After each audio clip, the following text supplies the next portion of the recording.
नमस्कार दर्शकों, king George medical university Lucknow UP से आपके लिए वेरियस पोस्ट के लिए वैकेंसीज आई हैं। टोटल जो वैकेंसी है वो 300 प्लस है इसमें, ठीक है। और बाकी जो इसकी इंपॉर्टेंट जानकारी है वो सब हम इस वीडियो में डिस्कस करेंगे। तो कुछ भी आपकी इंपॉर्टेंट इन्फॉर्मेशन मिस ना हो, इसके लिए आप वीडियो को पूरा देखिएगा। चलिए शुरू करते हैं। तो सबसे पहले हम देखें कि इसकी लास्ट डेट क्या है भरने की। तो 31 दिसंबर तक आपको ये फॉर्म भरना है। और जो आपका फॉर्म का मोड है भरने का वो है ऑनलाइन, ठीक है। ये लिंक आपको मिल जाएगा इस वीडियो के डिस्क्रिप्शन बॉक्स में। सिर्फ आपको ऑनलाइन ही इसमें अप्लाई करना है। अब बात करें वैकेंसीज की कि किस किस पोस्ट के लिए है और उनका बाइफिकेशन कैसे किया गया है और आपकी एसेंशियल क्वालिफिकेशन इसमें क्या है। तो सबसे पहली पोस्ट है हमारी टेक्निकल ऑफिसर मेडिकल परफ्यूजन के लिए, जिसमें टोटल जो वैकेंसी आपकी है वो 4 है। उसमें से अनरिजर्व के लिए 3 है और एक आपकी ओबीसी के लिए है, ठीक है। और इसकी जो क्वालिफिकेशन है उसके लिए आपके पास होना चाहिए BSc degree with certificate of perfusion technology awarded by recognised university और या फिर association authority after training 5 year experience in the field as perfusionist, ठीक है। तो बीएससी डिग्री आपने की हो, परफ्यूजन टेक्नोलॉजी का आपने सर्टिफिकेट ले रखा हो और जो आपकी डिग्री के बाद का आपके पास एक्सपीरियंस होना चाहिए 5 साल का एज अ परफ्यूशनिस्ट, ठीक है।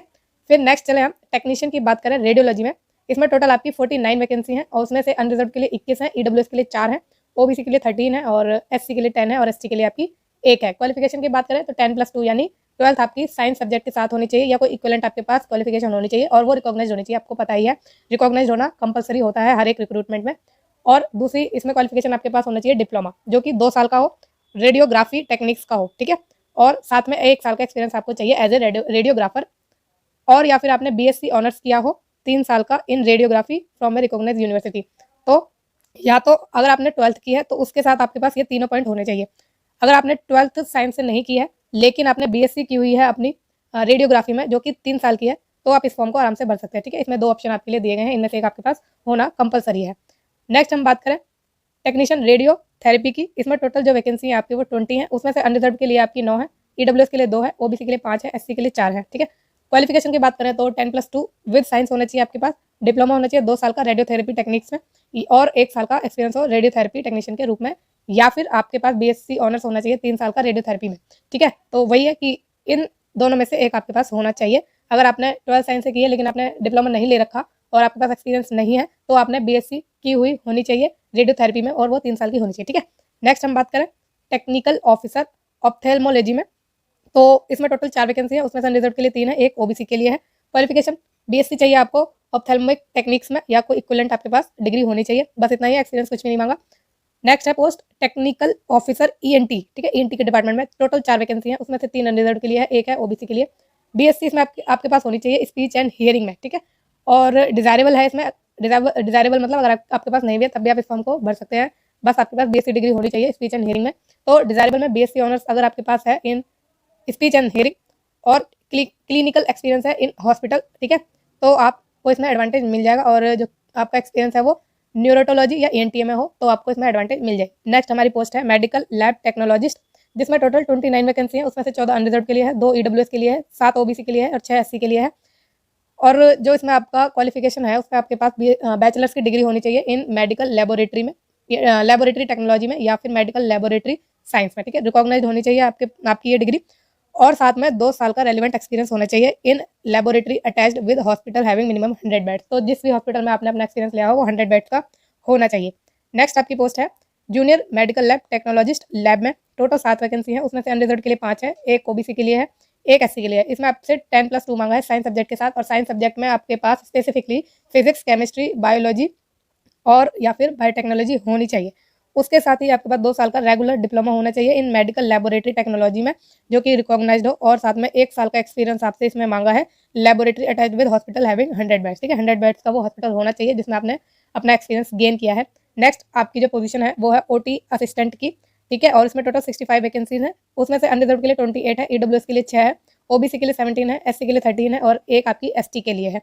और बात करें इसमें क्वालिफिकेशन की तो बीएससी आपके पास हो या फिर आपने 10+2 की हो साइंस से और साथ में 5 साल का एक्सपीरियंस आपने लिया हो इन फॉलोइंग एरियाज। तो ओटी में लिया हो, आईसीयू, सीएसएसडी में, मैनिफोल्ड रूम एनेस्थीसिया में, इंटरवेंशनल रेडियोलॉजी में, ब्रैंकोस्कोपी में, एंडोस्कोपी में या कार्डियक कैथ लैब में, ठीक है।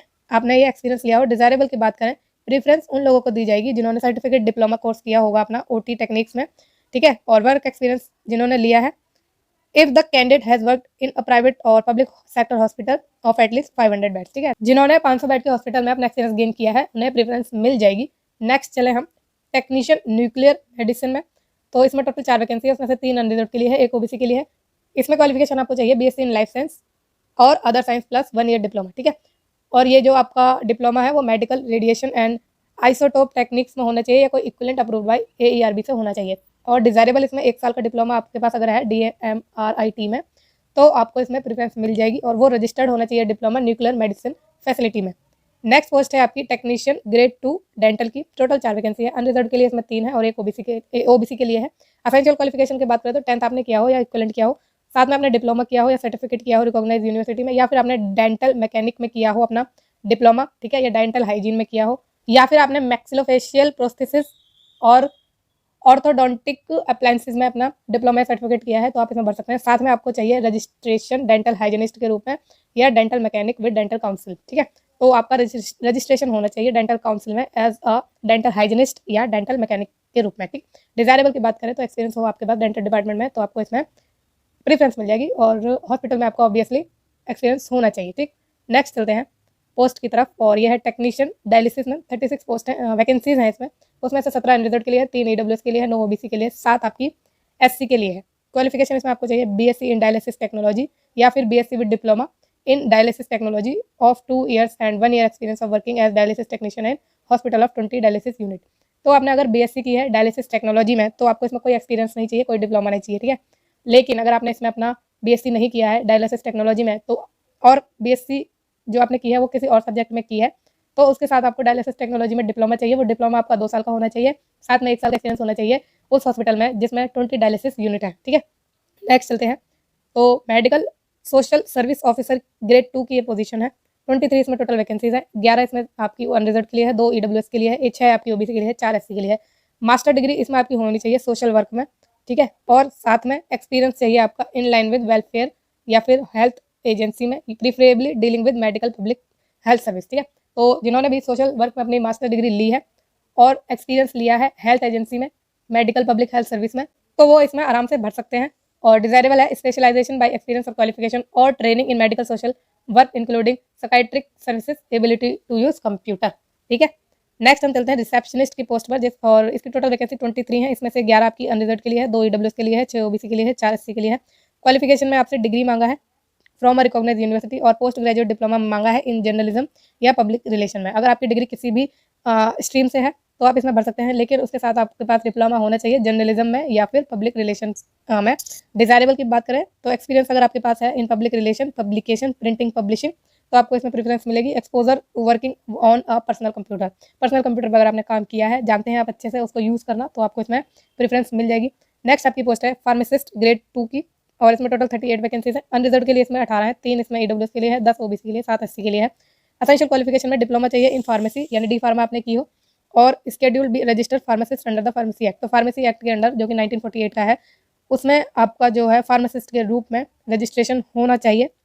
डिजायरेबल की बात करें अगर आपने डिग्री ली हुई है फार्मेसी में तो इसमें आपको प्रेफरेंस मिलेगी, 2 साल का एक्सपीरियंस लिया है तब भी आप इसमें प्रेफरेंस आपको मिल जाएगी। फिर नेक्स्ट पोस्ट है आपकी लाइब्रेरियन ग्रेड 2 की, 4 वैकेंसीज हैं इसमें से 3 है आपकी अनरिजर्व के लिए, 1 ओबीसी के लिए है। असेंशियल क्वालिफिकेशन की बात करें तो BSc डिग्री आपके पास होनी चाहिए, एक्विवेलेंट होना चाहिए और साथ में डिप्लोमा होना चाहिए इन लाइब्रेरी साइंस, ठीक है। या फिर आपने बैचलर डिग्री अगर ली है अपनी लाइब्रेरी साइंस में या लाइब्रेरी एंड इन्फॉर्मेशन सर्विस में तो इसमें आप आराम से भर सकते हैं। इसका मतलब यह है कि अगर आपने BSc डिग्री ली है, ठीक है, जो भी किसी भी स्पेशलाइजेशन में है तो उसके साथ आपको डिप्लोमा होना जरूरी है लाइब्रेरी साइंस से, ठीक है। और अगर आपने लाइब्रेरी साइंस या लाइब्रेरी इन्फॉर्मेशन सर्विसेज में ही अपनी बैचलर डिग्री ली हुई है तो इसमें आपके पास डिप्लोमा होना जरूरी नहीं है। समझ गए आप इसको। नेक्स्ट हम बात करें डिजायरेबल की, 2 साल का एक्सपीरियंस अगर आपके पास है, एक्सपीरियंस अगर आपके पास है और वो एक्विजिशन ऑफ बुक्स का एक्सपीरियंस है, periodicals and document work in library standing और रेप्यूट का एक्सपीरियंस है तो इसमें आपको प्रेफरेंस मिलेगी। कंप्यूटर नॉलेज आपके पास है, टाइपिंग स्पीड है आपकी 30 वर्ड पर मिनट की इन इंग्लिश और 25 वर्ड पर मिनट इन हिंदी तो आपको इसमें प्रेफरेंस मिल जाएगी। टाइपिंग जो है आपकी इंग्लिश हिंदी में से एक में हो तो भी आपको प्रेफरेंस मिल जाएगी, दोनों में है तो वेल एंड गुड। फिर नेक्स्ट हम चलें तो असिस्टेंट सिक्योरिटी ऑफिसर की जो आपकी पोस्ट है ये, उसमें टोटल 11 वैकेंसीज हैं और जो अनरिजर्व के लिए इसमें रिजर्व की गई हैं वो है 6, EWS के लिए 1 और ओबीसी के लिए 2, ठीक है, ओबीसी के लिए 2 है, SC के लिए भी आपकी 2 ही है। क्वालिफिकेशन की बात करें तो आपके पास किसी भी स्ट्रीम में डिग्री होनी चाहिए जो कि रिकॉग्नाइज यूनिवर्सिटी से होनी चाहिए, ठीक है, और साथ में फॉलोइंग फिजिकल स्टैंडर्ड्स आपके होने चाहिए, ठीक है। तो जो आपके असिस्टेंट सिक्योरिटी ऑफिसर की जो पोस्ट है उसके लिए आपके पास किसी भी सब्जेक्ट में आपकी डिग्री आप इसमें भर सकते हैं। साथ में जो आपका फिजिकल स्टैंडर्ड है वो होना चाहिए कि हाइट जो है आपकी वो 170 सेंटीमीटर हो, ठीक है। और रिलैक्सेबल भी है ये 5 centimetre only for resident of hill area, जो भी हिल एरिया में रहते हैं उनको 5 सेंटीमीटर की रिलैक्सेशन इसमें मिल जाएगी। चेस्ट इसमें मांगी है 81 सेंटीमीटर, ठीक है। और ये जो है एक्सपेंड करने से पहले की है, और जो एक्सपेंड करने के बाद है वो 85 सेंटीमीटर होनी चाहिए, और 5 सेंटीमीटर का relaxation resident of hills areas के लिए दिया गया है। और आपके पास साउंड हेल्थ होनी चाहिए, free from defect, deformity, disease, ठीक है। किसी भी तरह की बीमारी कुछ भी नहीं होना चाहिए आपके पास। और vision in both eyes should be 6/12 without glasses, तो आपकी जो चश्मा अगर आपने लगा रखा है तो उसके बिना आपकी 6/12 की विजन होनी चाहिए। There should be no colour blindness, तो कलर ब्लाइंडनेस आपकी नहीं होनी चाहिए। Candidates claiming relaxation in height and chest will have to produce the certificate to this effect from the competent authority, ठीक है। तो आपको अगर रिलैक्सेशन चाहिए तो आपको सर्टिफिकेट ऑब्वियसली अपना प्रोड्यूस करना पड़ेगा, देना पड़ेगा उन्हें। साथ में आपके पास एक्सपीरियंस भी होना चाहिए 5 साल का in dipping security, preferably in hospital, medical institute of repute, ठीक है। डिजायरेबल की हम बात करें तो आर्म फोर्सेस पर्सनल को इसमें प्रेफरेंस मिलेगी, और द रैंक सूबेदार और inspector of police, civil, paramilitary, military forces, ठीक। एज लिमिट की बात करें तो age limit of direct recruit no exceeding 35 year, और इसमें एज लिमिट में रिलैक्सेशन है एक्स सर्विस मैन के लिए भी। फिर नेक्स्ट चलते हैं हम, जो कि लास्ट आपकी ये पोजीशन है कंप्यूटर प्रोग्रामर की। इसमें टोटल 7 वैकेंसी हैं, और उसमें से 5 आपकी अनरिजर्व के लिए है, एक ओबीसी के लिए, एक एससी के लिए। क्वालिफिकेशन में आपसे मांगा है होल्डर ऑफ बीई या बीटेक इन कंप्यूटर साइंस या कंप्यूटर इंजीनियरिंग, या फिर आपने post graduation in computer application किया है। तो बीई या बीटेक आपने की है, जो कि स्पेशलाइजेशन हो आपकी कंप्यूटर साइंस में या कंप्यूटर इंजीनियरिंग में, तो आप इसमें भर सकते हैं। अगर आपके पास इसमें आपकी बीई या बीटेक नहीं है तो आपने पोस्ट ग्रेजुएशन की हो अपनी कंप्यूटर एप्लीकेशन में, तब भी आप इसमें आराम से भर सकते हैं, ठीक। तो आप इन सभी पोजीशन की क्वालिफिकेशन अच्छे से समझ गए होंगे, अपनी जो वैकेंसीज हैं वो भी अच्छे से समझ गए होंगे कितनी है। टोटल आपकी 332 इसमें वैकेंसीज हैं, ठीक है। बात करते हैं इसमें एप्लीकेशन फीस की, तो जो भी कैंडिडेट अनरिजर्व, ओबीसी और ईडब्ल्यूएस है उनको 2000 रुपये देना है, ठीक है। और इसमें जीएसटी इंक्लूडेड नहीं है, जो कि 360 रुपये आपका इसमें इंक्लूड होगा, तो टोटल जो आपकी फीस होगी वो 2360 रुपये की हो जाएगी। फिर SC/ST के लिए 1200 इसमें फीस है, और जीएसटी लगा के 216 प्लस हो जाएगी, जो कि टोटल बनेगी आपकी 1416, यानी 1416 आपकी इसमें फीस है। और बात करें आगे तो रिजर्वेशन इसमें दिया गया है, reservation policy of Uttar Pradesh state government shall be applicable, reservation for scheduled tribe, scheduled caste और other backward class and horizontal category will be provided only to candidate domicile of Uttar Pradesh. तो जो भी कैंडिडेट उत्तर प्रदेश के हैं और वो अपना कैटेगरी का बेनिफिट लेना चाहते हैं तो वो इसमें अपना रिजर्वेशन ले सकते हैं, लेकिन अगर आप किसी दूसरे स्टेट से भर सकते हैं तो आपको एज ए जनरल कैटेगरी ही कंसिडर किया जाएगा, ठीक है। आपको रिजर्वेशन में काउंट नहीं किया जाएगा। आप इसमें दूसरे जो स्टेट के कैंडिडेट हैं वो भी भर सकते हैं, इसमें कोई टेंशन नहीं है। हॉरिजॉन्टल रिजर्वेशन दिया जाएगा बशर्ते वो डोमिसाइल पेश करें अपना जो उत्तर प्रदेश का है उसका, ठीक है। नेक्स्ट बात करते हैं डिजायरेबल की, हमने सारी भी इसमें बात कर ली है। एज लिमिट भी है इसमें आपकी, तो 18 साल से 40 साल के बीच में आपकी एज होनी चाहिए, ठीक है। जो एज आपकी काउंट होगी वो 1 जुलाई 2024 से होगी, ध्यान रखिएगा। तो एप्लीकेशन प्रोसेस इसमें दिया गया है, ऑनलाइन है, पूरा डिटेल में बताते हैं कि आपको कैसे कैसे क्या क्या भरना है, ठीक है। तो ये जो आपको लिंक है इस वीडियो के डिस्क्रिप्शन बॉक्स में मिलेगा, मैंने पहले ही आपको बता दिया, आराम से जाके आप अप्लाई कर सकते हैं। एडमिट कार्ड के लिए आपको कोई पर्सनली ईमेल नहीं किया जाएगा, आपको डायरेक्टली जाके वेबसाइट पर चेक करना है। अब बात करें इसमें सिलेक्शन प्रोसीजर की, तो सिलेक्शन इसमें आपका होगा कॉमन रिक्रूटमेंट टेस्ट का, ठीक है, सॉरी कॉमन रिक्रूटमेंट टेस्ट के बेस पर, यानी सिंगल स्टेज इसमें आपका टेस्ट है, कोई भी इंटरव्यू इसमें आपका नहीं लिया जाएगा, सिर्फ CRT है, यानी CRT का मतलब कॉमन रिक्रूटमेंट टेस्ट, ठीक है। इसी के बेस पर आपका सिलेक्शन होगा और फाइनल मेरिट लिस्ट भी इसी के बेस पर होगी। तो CRT का हम थोड़ा सा पैटर्न देख लेते हैं कि कैसे कैसे क्या क्या क्वेश्चन और क्या नेगेटिव मार्किंग इसमें है। तो CRT will have duration of 2 hours and will be of 100 marks, तो 2 घंटे का यानी 120 मिनट का पेपर है, और 100 मार्क्स का इसमें आपका पेपर होने वाला है, ठीक है। और MCQ में क्वेश्चन आएंगे आपके। Examination will primarily be conducted in English with Hindi offered as a option where possible, ठीक है। तो इंग्लिश में आपका इसमें पेपर होगा, जहाँ हिंदी की जरूरत है वहाँ हिंदी का भी इसमें आपको ऑप्शन दिया जाएगा, और ये नॉन टेक्निकल पोस्ट के लिए ही है। एग्जामिनेशन विल बी इधर कंप्यूटर बेस्ड और पेन एंड पेपर फॉर्मेट, तो या तो आपका ऑनलाइन होगा या फिर ऑफलाइन होगा।